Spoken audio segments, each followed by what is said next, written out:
welcome to the show. Thank you very much for joining us, and it's a pleasure to have BAE Systems here with us. I'm trying to get a perspective on what the company offers in terms of training, its ISR training, and how it differs from your competitors. Right, the BAE Systems approach to training is to fully immerse the analyst into a sensor-agnostic experiential learning environment.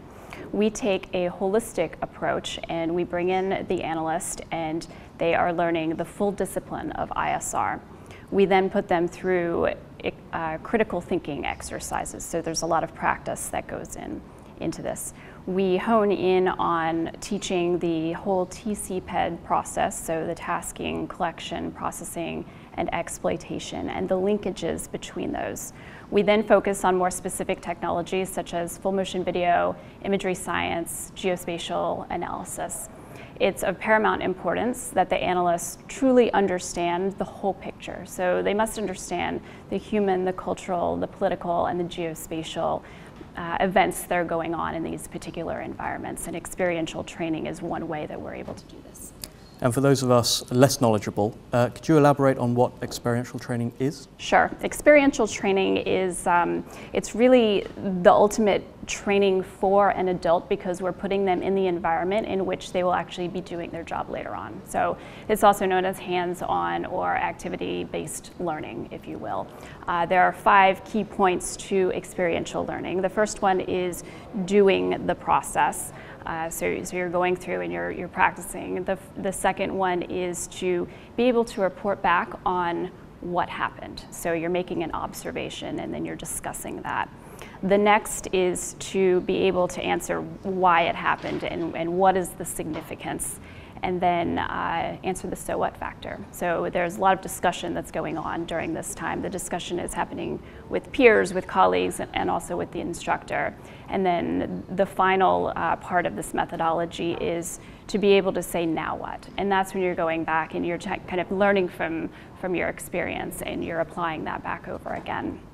It's an iterative cycle, and the analyst is able to get feedback and figure out where are the points in this whole process where they need to improve and what is most significant there. And ultimately, taking those 5 pillars, what advantages does that methodology offer? Right, that methodology, it really gives the analyst the full experience of what they will be doing once they're on the job. So they're able to truly work in a very stressful environment. We set up this classroom, so it's a stressful environment. We have the whole PED team there, so we have people doing the processing, the exploitation, the dissemination, collection managers, mission managers.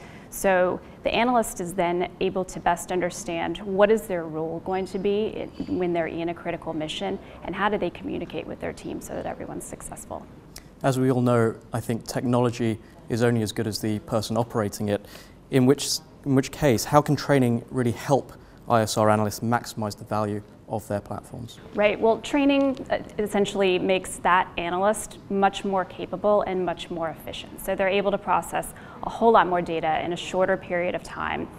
The throughput and the output of this information really can lead to actionable intelligence, and therefore the mission has a whole lot more impact at the end of the day.